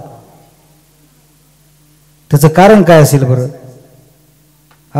वाईट माणसाला स्वप्न पडतात, त्याचे कारण काय असेल? आपल्याला स्वप्न पडतात का नाही? वाईटच स्वप्न पडतात. चांगले स्वप्न पडणारा भाग्यवान मनुष्य असतो. ज्याला चांगले स्वप्न पडतात, शुभ स्वप्न पडतात, तो भाग्यवंत माणूस असतो. आणि ज्यांना वाईट स्वप्न पडतात ना, तो अभागी माणूस असतो. त्याला झोपच लागत नाही महाराज. वाईट स्वप्न जर तुम्हाला झोपल्यानंतर पडलं ना, तुम्हाला रात्रभर झोप लागत नाही. हे असं का पडलं असेल? म्हणून चांगले स्वप्न माणसाला पडण्यासाठी, शुभ स्वप्न पडण्यासाठी काय करावं लागेल माहित आहे का? अगोदर तुम्हाला जागृती अवस्थेमध्ये देवाचं नामस्मरण करावं लागेल. सकाळी उठल्यापासून झोपेपर्यंत. मग तुम्ही म्हणाल आम्ही काम कसं करायचं? आला का नाही प्रश्न? जर नामस्मरणच आम्ही जर करत बसलो, आम्ही भाकऱ्या कशा करायच्या, भाजी कशी करायची, खुरपायला कसं जायचं, कामं कसे करायचे? मग तुम्हाला दिलं सुट्टी साधू संतांनी, कामामध्ये काम. आता मला सांगा मावशी, भाकरी तुम्ही सकाळी करता, भाकरी कशाने करता? आजी, भाकरी हातानेच करता ना,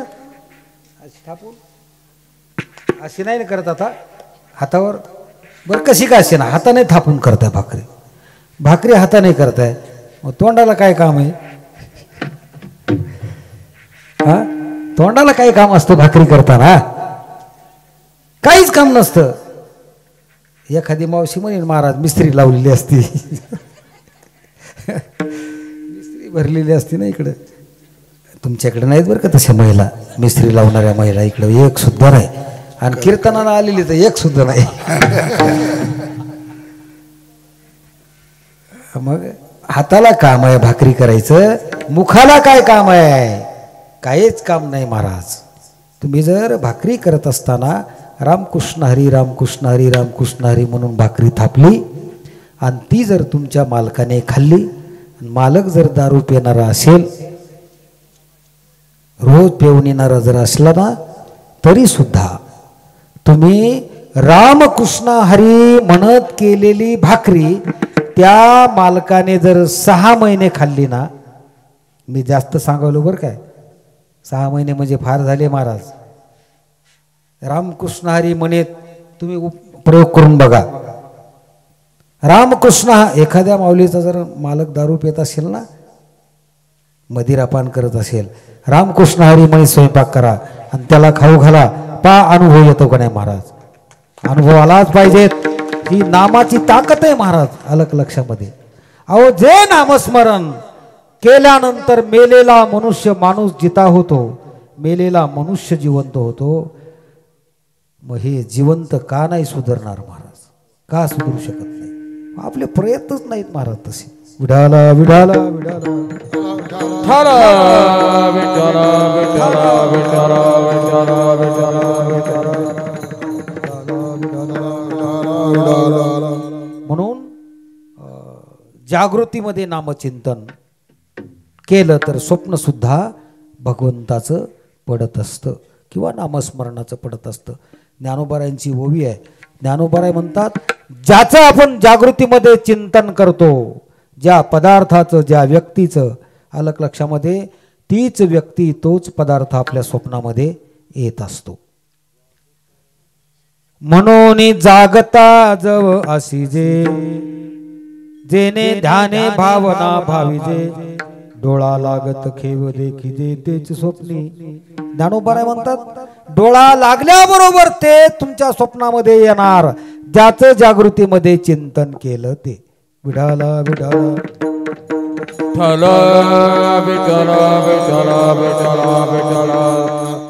म्हणून आमचे संत महात्मे जागृतीमध्ये नामस्मरण करत होते, स्वप्नामध्ये सुद्धा नामस्मरणच महाराज.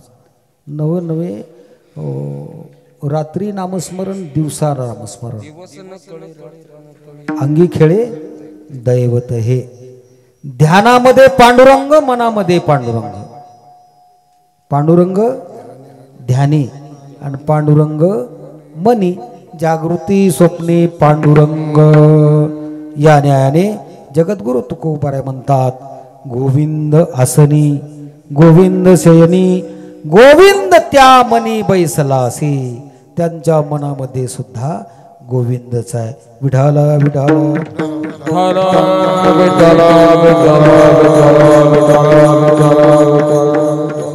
मग जगद्गुरु तुकोबाराने विचारले, महाराज असे जे संत महात्मे आहेत त्यांचे बाह्य लक्षण काय आहेत? त्यावेळेला जगद्गुरु तुकोबाराय संतांचे बाह्य लक्षण सांगत असताना तुकाराम महाराज म्हणतात, संत महात्म्याने गळ्यामध्ये पवित्र तुळशीची माळ घातलेली आहे, कपाळावरती गोपीचंदनाचा टिळा लावलेला आहे, आणि हृदयामध्ये भगवान परमात्म्याचा कळवळ आहे. अलग लक्षामध्ये अभंगाचं तिसरं चरण. ऊर्ध्व पुंड्रभार कंठी शोभे माळ, ऊर्ध्व पुंड्रभार कंठी शोभे माळ, ऊर्ध्व पुंड्रभार कंठी शोभे माळ,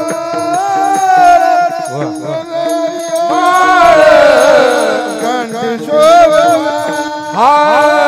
ऊर्ध्व पुंड्रभार कंठी शोभे माळ, ऊर्ध्व पुंड्रभार कंठी शोभे माळ, ऊर्ध्व पुंड्रभार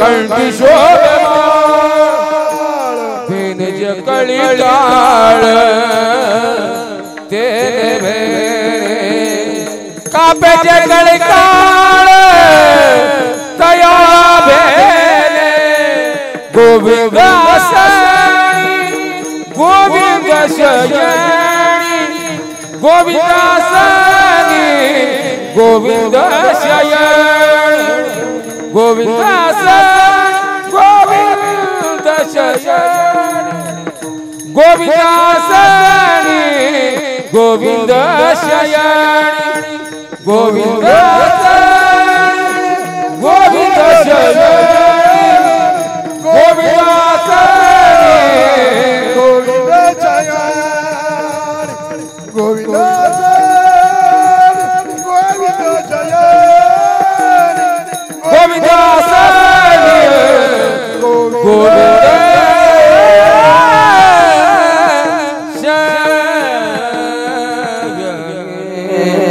ऊर्ध्वपुंड भाळ कंठी शोभे माळ, कापिजे कळी काळ तया भिने. जगद्गुरु तुकोबाराने संतांचं झुंजार सूरवीरांचं बाह्य लक्षण सांगितलेलं आहे. तुकाराम महाराज म्हणतात, त्यांनी आपल्या कंठामध्ये पवित्र अशी तुळशीची माळ धारण केलेली आहे, कपाळावरती गोपीचंदनाचा टिळा लावलेला आहे, आणि त्याचा परिणाम असा आहे की त्या गोपीचंदनाचा टिळा अधिक गळ्यामध्ये तुळशीची माळ असल्यामुळे त्यांच्या नामस्मरणाने किंबहुना त्यांच्यामुळे कळीकाळ हा थरथर कापतो. कापिजे कळीकाळ तया भेने. बघा या माळीचं महत्त्व आणि गोपीचंदनाचं महत्त्व फार मोठं आहे बरं. सामान्य तुम्ही समजू नका. गळ्यामध्ये पवित्र तुळशीची माळ असणं अत्यंत गरजेचं आहे, अत्यंत आवश्यक आहे. तुळशीची माळ गळ्यामध्ये असावी. आलं लक्षात? त्याचं कारण सांगितलेलं आहे बरं. तुळशीची माळ गळ्यामध्ये का असावी?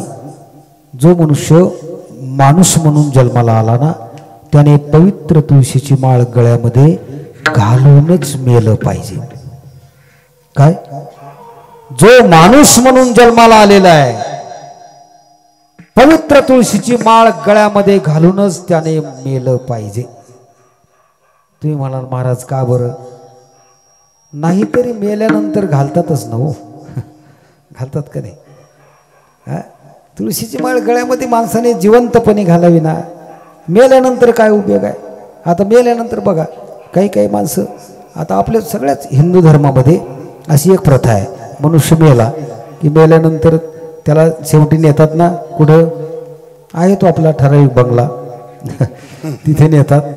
नेल्यानंतर तिथे ते ठेवतात आपल्या. ते तुमच्याकडे काय म्हणतात त्याला?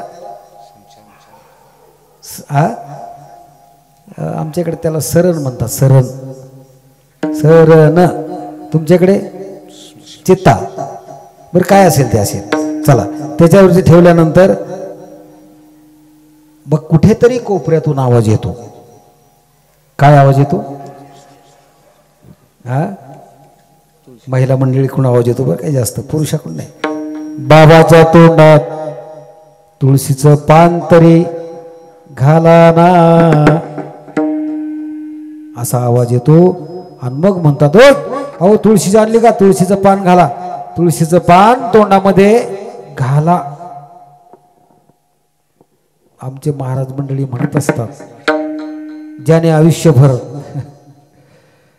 आयुष्यभर कोंबड्यात संपवल्या, ज्याने आयुष्यभर एकही यात्रा सोडली नाही, आशांच्या तोंडामध्ये तुळशीचं पान घालून काय उपयोग आहे का हो गुरुजी? काय उपयोग नाही. त्यांनी म्हणायला पाहिजे तिकडे शेवटी महिला मंडळीने, त्यांनी असं म्हणूच नाही तुळशीचं पान घाला ना, असं म्हणायचं नाही. मग काय म्हणायला पाहिजे माहिती आहे का? बाबाच्या तोंडात कोंबडीची पख कोंबाना. आख्या कोंबड्या संपवल्या गावातल्या, आणि एक दिवस मेल्यानंतर तुळशीचं पान घालून काय उपयोग आहे महाराज? काय सुद्धा उपयोग होणार सांगा मला? हे जे मेल्यानंतर याच्यात प्राण असतो का? मेल्यानंतर ह्याला काहीतरी कळतं का? आपल्या शरीराला काहीतरी कळतं का? आणि कळालं असतं तर अग्नीचा चटका बसल्या बसल्या उठून नसतं का पळालं? काहीच कळत नाही. मेल्यानंतर त्याच्या तोंडात तुळशीचं पान घालायचं, किती आपला येडा कारभार आहे. म्हणून जिवंत असताना माळ घाला महाराज. बघा जमतंय का? करा प्रयत्न महाराज. का प्रयत्न होणार नाहीत? आपण माणूस आहोत. देवाने आपल्याला मांस मच्छी खाण्यासाठी जन्मालाच घातलेलं नाही महाराज. हो, तुमच्या मनामध्ये काही भ्रम असेल, तुमच्या मनामध्ये काहीतरी भ्रम असेल ना, हो, तर तो भ्रम काढून टाका. कारण आपण माणूस म्हणून जन्माला आलोत. आपलं कर्तव्य आहे. आपण शाकाहारी आहोत. आपण मांसाहारी बिलकुल नाहीत. आपण कसे आहोत? शाकाहारी आहोत. प्राणी.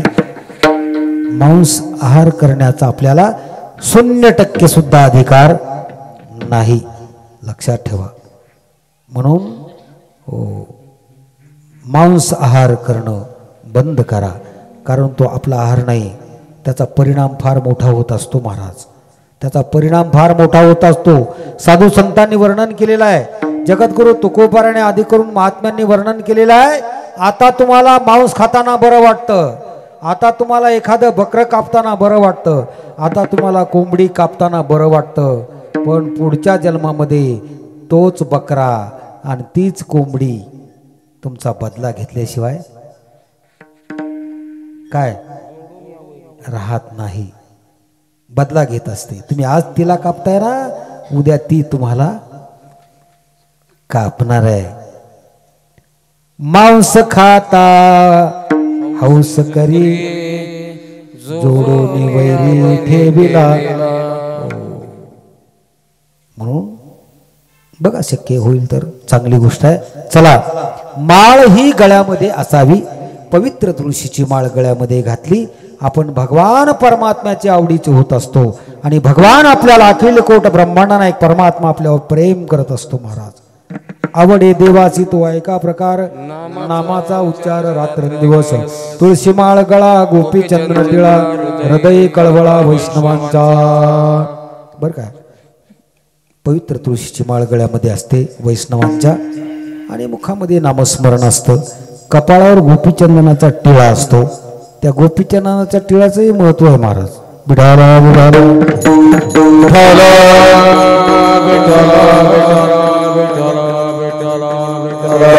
आपल्या सकाळी उठल्यानंतर स्नान केल्यानंतर आपल्या कपाळावरती तिलक असावा. मग तो एखाद्या वेळेला कशाचाही असू द्या, बरं काय, कशाचाही म्हणणं, गोपीचंदनाच सांगितलं इथं संतांनी, गोपीचंदनाचा. पण एखाद्या वेळेला तुम्हाला गोपीचंदन नसेल जमेत कामानिमित्त किंवा आणखी अन्य कारणामुळे, तर कुंकवाचा टिळा लावा. अलग लक्षामध्ये कुंकू लावा किंवा तुमच्या कपाळावर बुक्काचा एक गोल टिक्का लावा. काहीतरी कपाळावर असलं पाहिजे ना. तुम्हाला हिंदू म्हणून कसं ओळखायचं सांगा. हा, काय खूण आहे तुमच्याकडे हिंदूची? मग आपण हिंदू धर्मात जन्माला आलो, आपलं लक्षण आहे. हिंदू धर्मामध्ये जन्माला आल्यानंतर आपण 5 लक्षणं पाळले पाहिजेत. 5 अलग लक्षामध्ये पंचलक्षणं असतात, ते आपण पाळायचे असतात. मग त्याच्यामध्ये गोपीचंदनाचा टिळा आणि शिखा म्हणजे शेंडी ही हिंदू धर्मामध्ये जन्माला आल्यानंतर आपल्या डोक्यावरती असावीच लागते. हे हिंदू धर्माचे लक्षण आहेत. चला, जगद्गुरु तुकोबाराय म्हणतात, असे जे सूरवीर असतात, झुंजार असतात ना, त्यांच्या मुखामध्ये अखंड गोविंदाचं नामस्मरण असतं. गोविंद आसनी गोविंद शयनी, गोविंद त्या मनी बैसलासी. मग असे जे संत महात्मे असतात, असे जे सूरवीर असतात ना, त्यांनी आपल्या शरीरावरती शंख चक्राचे शृंगार धारण केले असतात आणि मुखामध्ये अमृतापेक्षाही गोड असं भगवान परमात्म्याचं नामचिंतन असतं. तुका म्हणे तुका म्हणे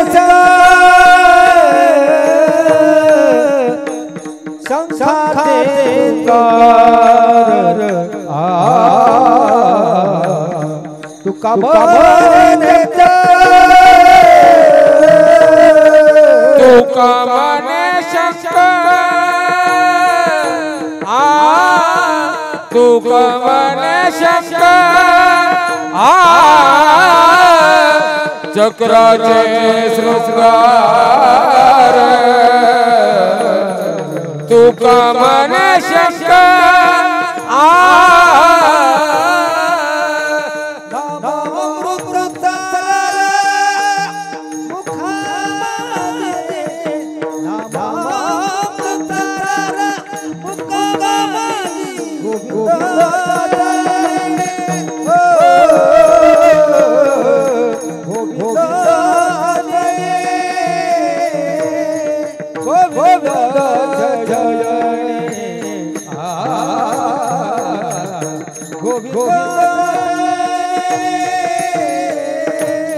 नाम मंत्र सार मुका माझी, नाम मंत्र सार मुका माझी. गोविंद आसनी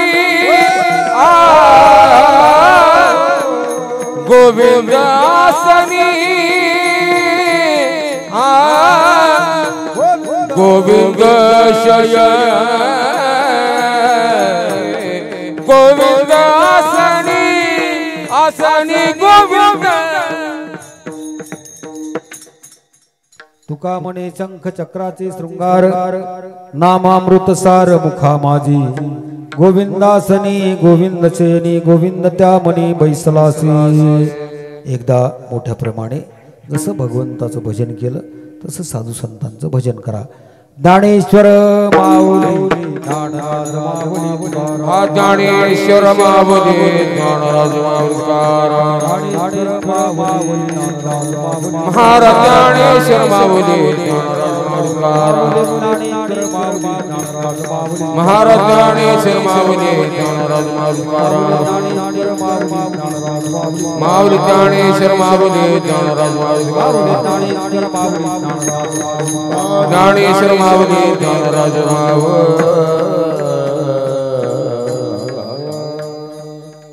तुका म्हणे शंख चक्राचे शृंगार नामामृत सार मुखा माझी गोविंदासनी गोविंद सेनी गोविंद त्या म्हणे बैसलासी. या ठिकाणी आपली सेवा परिसमाप्त झालेली आहे. आपला वेळही संपलेला आहे. तेव्हा सेवा करत असताना बोलण्याच्या ओघामध्ये काही वेडेवाकडे शब्द गेले असतील ते बुद्धीचे दोष आहेत. जे काही बरोबर असेल ते संत महात्म्यांचं आहे, ते श्री गुरूंचं आहे. ते आपण परमात्म्याच्या चरणी अर्पण करून हनुमंतरायाच्या चरणी अर्पण करून याच ठिकाणी सेवेला आपण पूर्ण विराम देऊया. जाता जाता भगवान परमात्म्याकडे एकच मागणी करायची, ती अशी, आपल्या या अंधळी गावामध्ये गेली 4 वर्ष भव्य आणि दिव्य स्वरूपामध्ये हा सप्ताह चालू, अतिशय गोड, मोठ्या प्रमाणामध्ये अन्नदान, मोठ्या प्रमाणामध्ये या ठिकाणी भव्य आणि दिव्य मंडप आणि त्याचप्रमाणे ऐकण्यासाठी सुद्धा मोठ्या प्रमाणामध्ये श्रोते मंडळी. आता मोठ्या प्रमाणात म्हणता येणार नाही बरं काय. मगाशी मी पंक्तीमध्ये आलो होतो, लवकरच आलेलो मी. मला वाटते 7:30 वाजता इथे आलो, 7:30-8 वाजता. मगाशी पंक्तीकडे आलो मी. ते पटांगण फुल होतं महाराज. ते जे पटांगण आहे ना संदीप महाराज, बरंच मोठं पटांगण आहे, फुल होतं ते. त्या मनानं कमी आहेत आता इथे. का बरं कमी असतील त्याचं कारण नाही समजा. लांब लांब वस्ती आहेत, लांब लांब लोक राहायला आहेत. मग घरी कोणीतरी असावं. समजा 2 माणसातले एक इथे कीर्तनाला, एक घरी. पण मला वाटत नाही घरी हे 2च असतील.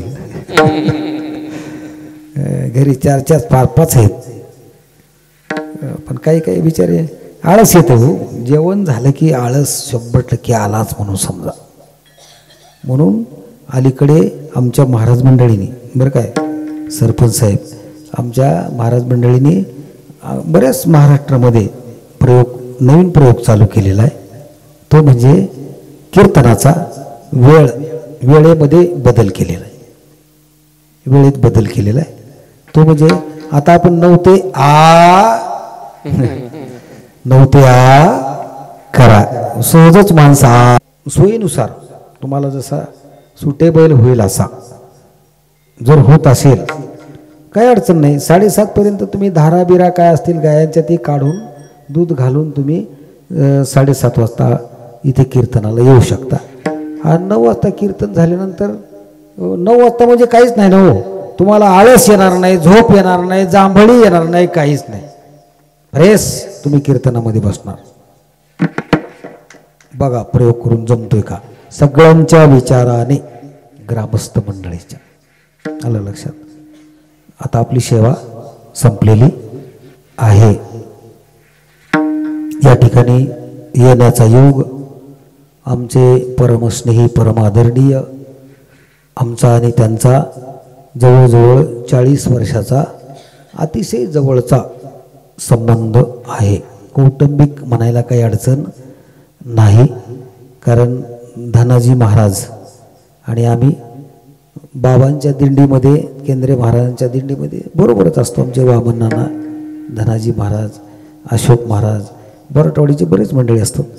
मग सगळे त्याच्यामुळं संबंध आहे. सप्त्याच्या निमित्ताने बोराटवाडीला त्यांचा आणि आमचा संबंध येतो.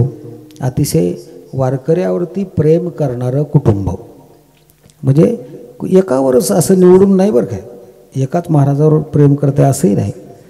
वारकरी कोणी असू द्या, सगळ्यावर सारखं प्रेम करणारं व्यक्तिमत्व, परमार्थ प्रेमी, हरिभक्तपरायण. एकटेच नाही, त्यांचं सगळं कुटुंबच पारमार्थिक आहे. म्हणून त्यांच्या माध्यमातून या ठिकाणी आज त्यांचं काय म्हणतात त्याला, या सौजन्य, धनाजी महाराजांचं सौजन्य आहे आणि कीर्तनाचा योग आला. तसं आमचं दादासाहेब दरवर्षी म्हणायचे आमच्या सप्त्याला हजेरी लावा, पण आता तुमचा नियम वेगळा आहे थोडा, त्याच्यामुळं तुमच्या नियमाप्रमाणे, गावाच्या नियमाप्रमाणे चालणं गरजेचं असतं, अलग लक्षात. म्हणून या ठिकाणी येण्याचं योग आला. इथे आल्यानंतर समाधान वाटलं. सगळे सुपरिचितच मंडळी आहेत, आमचे महाराज मंडळी आहेत सगळे. एक महाराज गेले कुठेतरी, दुसरीकडे कार्यक्रम असेल कुठे, तर ठीक आहे. सगळ्यांना जय हरी. आणि या कार्यक्रमाच्या निमित्ताने सगळे टाळकरी मंडळी, आमचे आपलं परिसराचं भूषण हरिभक्तपरायण श्रेयस महाराज गोरे, गोड पखवाज. या वयामध्ये एवढा पखवाज वाजवणं सोपी गोष्ट नाही महाराज. तुम्ही नुसतं हात टाकून बघा कसं लागते ते दंदिशी. तसल्यातून आवाज काढणं सोपी गोष्ट आहे का? मुरदाड आहे ते, हे वाद्य म्हणजे मुरदाड, त्याच्यातून आवाज काढायचा किती ताकद लागत असेल. पण तयार झाला गडी, आपलं परम भाग्यच म्हणायला काही अडचण नाही. श्रेयस महाराज आहेत, आमचे गुरुजी आहेत, वसंत गुरुजी आहेत, संदीप महाराज आहेत, आणि विशेष म्हणजे आपल्या गावचे सरपंच, आमचा परम मित्र म्हणायला काही अडचण नाही. लहानपणापासून आम्ही त्यांना ओळखतोय. आता ते तिकडेच होते ना पहिले आपल्याकडे राहायला, आता इकडे आलेत. तेव्हा फार मोठं व्यक्तिमत्व आहे आणि विशेष म्हणजे संप्रदायाला पोषक आहे, हे महत्त्वाचं आहे. गुरुवर्य हरिभक्तपरायण गुरुवर्य केंद्रे महाराज यांनी आळंदी क्षेत्रामध्ये ज्ञानेश्वरी मंदिर, भव्य आणि दिव्य स्वरूपाचं जागतिक दर्जाचं ज्ञानेश्वरी मंदिर उभारलेलं आहे. आणि अशा या भव्य दिव्य जागतिक दर्जाच्या मंदिराला ज्यांनी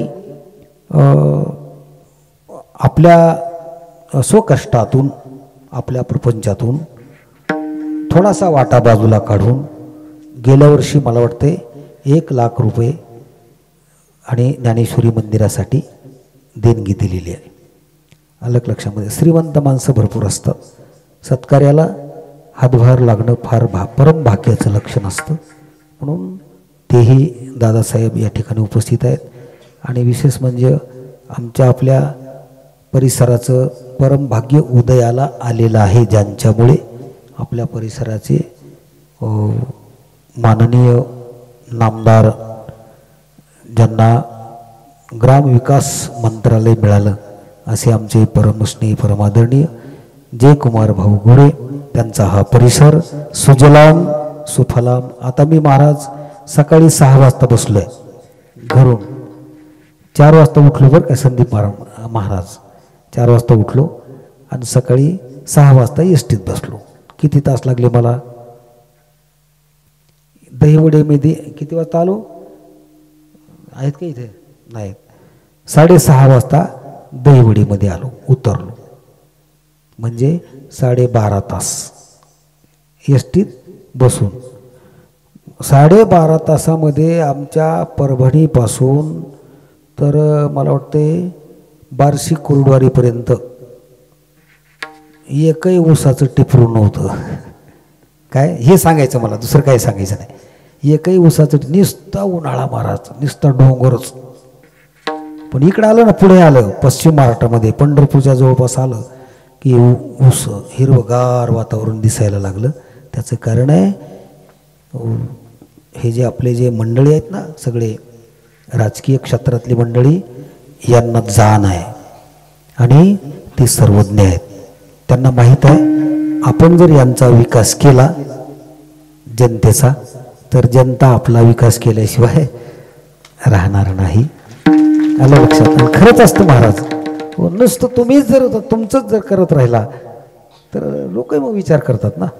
तसं नाही, आपल्याबरोबर सगळ्यांचा विकास झाला पाहिजे हे ध्येय ठेवून माणसाने पुढे गेलं पाहिजे. त्या पद्धतीने कार्य चालू आहे असं मला वाटतंय. असो, या ठिकाणी सर्वांचं दर्शन घेतो आणि या ठिकाणी सेवेला पूर्णविराम देतो. एकदा मोठ्या प्रमाणे जगद्गुरु तुकोबारायांचं भजन करा. तुकाराम तुकाराम तुकाराम तुकाराम तुकाराम तुकाराम तुकाराम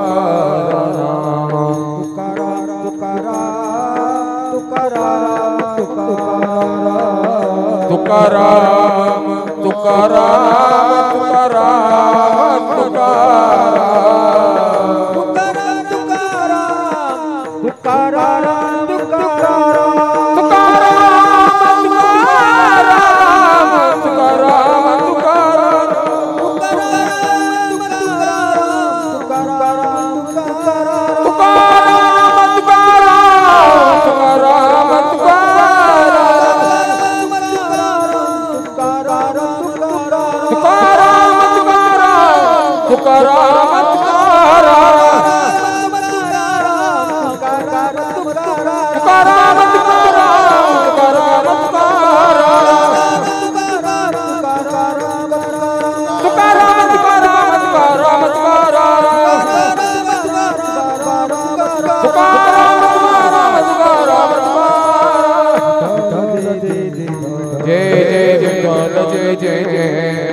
तुकामने ज्ञानेश्वरा का पाया पैकी ज्ञानदेव तुकाराम.